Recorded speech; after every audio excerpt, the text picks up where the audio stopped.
শীতকাল মানে পিঠে পুলির সিজন। আমাদের প্রত্যেকটা বাঙালির ঘরে বিভিন্ন ধরনের পিঠে হয়ে থাকে এই সময়তে, এবং বাঙালিদের বিভিন্ন রিচুয়ালসের মধ্যে এটা কিন্তু একটা অন্যতম রিচুয়ালস। আজকে বানিয়ে দেখাচ্ছি রাঙা আলুর রস পিঠে। শীতকালীন বিভিন্ন পিঠের মধ্যে এই পিঠেটা আমার ভীষণ পছন্দের।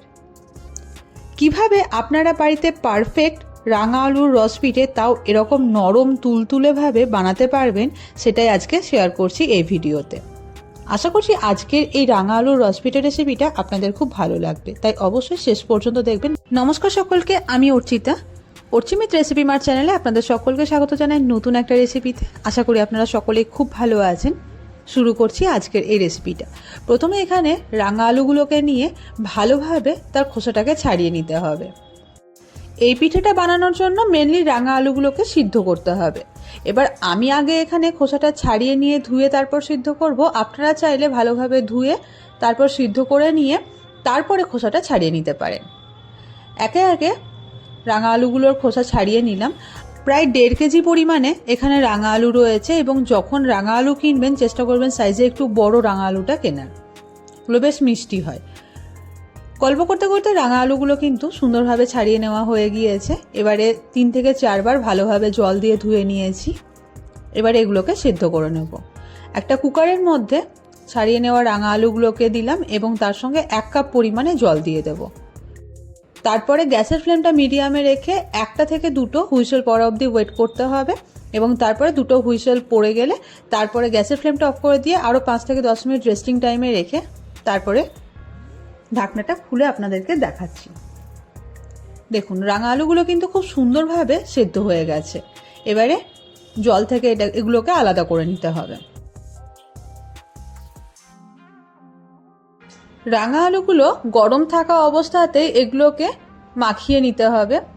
যেহেতু গরম, সে কারণে আমি এখানে একটা হাতার পিছন দিক দিয়ে এগুলোকে মাখিয়ে নিচ্ছি। আপনারা গ্লাস বা বাটির পিছন দিক দিয়েও এগুলোকে এরকমভাবে মাখিয়ে নিতে পারেন।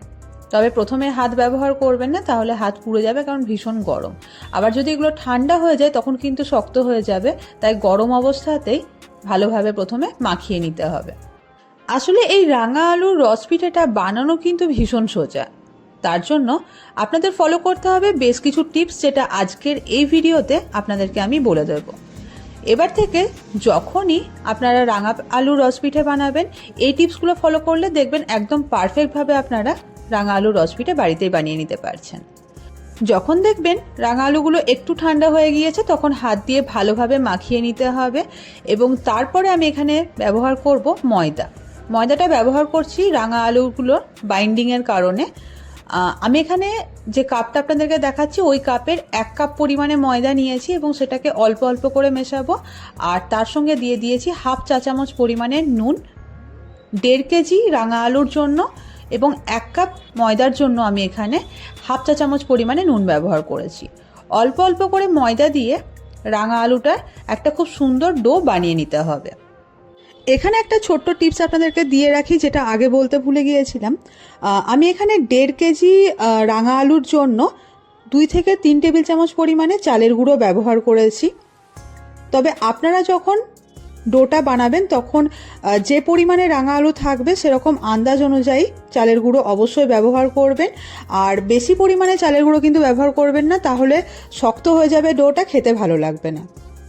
ডোটা সুন্দরভাবে বানানো হয়ে গেলে সেগুলোকে বাটির মতো শেপ দিয়ে ভেতরে একটু বেশি পরিমাণে পুর দিয়ে দেব, এবং তারপরে সেগুলোকে বন্ধ করে এরকম পিঠের আকারে বানিয়ে নিতে হবে। যেভাবে নর্মালি আমরা দুধ পুলি বানিয়ে থাকি বা মুগ পুলি বানিয়ে থাকি, সেই একইভাবে কিন্তু এটাও বানিয়ে নিতে হবে। আমি এরকমভাবে শেপ দিয়ে নিয়েছি। এবারে চলুন রস পিঠের জন্য প্রয়োজনীয় যে রসটা সেটা বানিয়ে নেব। আমি এটা খেজুর গুড় দিয়ে বানাচ্ছি, খেতে খুব সুন্দর হয়। একটা বড় পাত্র ওভেনে বসিয়ে দিয়ে সেখানে প্রায় 500 ml মতো জল দিয়ে দিয়েছি, এবং সেখানে প্রায় 200 গ্রাম পরিমাণে খেজুর গুড় দিয়ে খুব ভালোভাবে ফোটা অবধি ওয়েট করেছি। রসটা বানানোর জন্য কিন্তু বেশিক্ষণ ফোটানোর প্রয়োজন নাই। একবার ফুটে গেলে তারপর সেই ফুটন্ত রসটাকে আরও 5 থেকে 7 মিনিটের জন্য ভালোভাবে ফুটিয়ে নিয়ে গ্যাসের ফ্লেমটা বন্ধ করে দিতে হবে, তাহলেই রসটা একদম তৈরি হয়ে যাবে। এখন আপনাদের মনে প্রশ্ন আসতেই পারে, এই যে রাঙা আলুর রস পিঠেটা বানাচ্ছি, এখানে পুর আমি কি ব্যবহার করলাম। বলছি, এর আগের দিন পাটিসাপটা বানানোর ক্ষেত্রে আপনাদেরকে যে পুর বানানোটা দেখিয়েছিলাম, নারকেল, খোয়া এবং তার সঙ্গে খেজুর গুড় দিয়ে যে পুরটা বানিয়েছিলাম, সেই পুরটা আমি অনেকটা বানিয়েছিলাম এবং ওই পুরটাই ব্যবহার করছি রাঙা আলুর রসপিঠে বানানোর জন্য। এবং রাঙা আলুর রসপিঠের ক্ষেত্রে অনেকে অনেক রকম পুর ব্যবহার করে থাকেন, তবে আমার এই নারকেলের যে পুরটা সেটা কিন্তু ভীষণ ভালো লাগে। আর এদিকে দেখুন পিঠে কিন্তু একদম বানানো হয়ে গিয়েছে। এবারে এগুলোকে ডিপ ফ্রাই করার পালা। ওভেনে একটা কড়াই বসিয়ে দিয়ে কড়াইটা ভালোভাবে গরম হয়ে গেলে সেখানে দিয়ে দিয়েছি বেশ খানিকটা পরিমাণে তেল, যাতে এই পিঠেগুলোকে ডিপ ফ্রাই করা যায়। পিঠেগুলো যখন ভাজবেন মনে রাখবেন একসঙ্গে অনেকগুলো পিঠে কিন্তু ভাজবেন না, অনেকগুলো ব্যাচে পিঠেগুলোকে ভেজে নিতে হবে। আমি এখানে 4-5 বারে পিঠেগুলোকে ভেজে নিয়েছি। একবারে 2 থেকে 3টে পিঠে ভাজতে পারেন আপনারা। আর আরেকটা খুব গুরুত্বপূর্ণ টিপস আপনাদেরকে দিয়ে রাখি, যখনই পিঠেটা ভাজবেন গ্যাসের ফ্লেম যেন মিডিয়াম টু হাইতে থাকে, না হলে অনেক সময় পিঠেগুলো ফেটে গিয়ে ভেতরের পুর বেরিয়ে যায় এবং চারিদিকে ছিটকোতে থাকে, সেক্ষেত্রে অনেক বিপদ হওয়ার সম্ভাবনা থাকে। তাই গ্যাসের flame all time medium to হাইতে রাখবেন এবং যখন দেখবেন পিঠেগুলো বেশ গোল্ডেন ব্রাউন কালার করে ভেজে নেওয়া হয়ে গিয়েছে তখন তেল থেকে তুলে নিতে হবে। অন্যদিকে রসটা মিডিয়াম যখন গরম থাকবে, মানে একটা আঙুল চোবালে তাতে গরম লাগবে না, ঠিক সেই রকম টাইমে পিঠেগুলোকে দিয়ে দিতে হবে রসের মধ্যে। পিঠেগুলোকে রসে দেওয়ার পরে প্রায় 4 থেকে 5 ঘন্টা রেখে দিতে হবে, যাতে খুব ভালোভাবে রসটা পিঠের ভেতরে ঢুকে যায়। তখনই কিন্তু আপনারা রাঙা আলুর রস পিঠের আসল টেস্টটা পাবেন। দেখতেই পাচ্ছেন গল্প করতে করতে পিঠেগুলো যেমন ভেজেও নেওয়া হয়ে গিয়েছে, ঠিক সেরকমভাবে রসের মধ্যে চুবিয়েও দিয়েছি।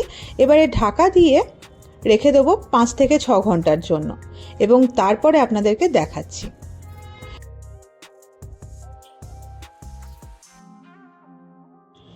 প্রায় 6 ঘন্টা হয়ে গিয়েছে। দেখুন কি সুন্দরভাবে পিঠের ভিতরে রসটা ঢুকেছে এবং পিঠেগুলো বেশ ফুলেও উঠেছে। রাঙা আলুর রস পিঠে একদম তৈরি হয়ে গিয়েছে সার্ভ করার জন্য। আপনারা এখন কিন্তু সুন্দরভাবে সার্ভ করতে পারেন। বিশ্বাস করবেন না, খেতে ভীষণ সুন্দর হয়েছিল।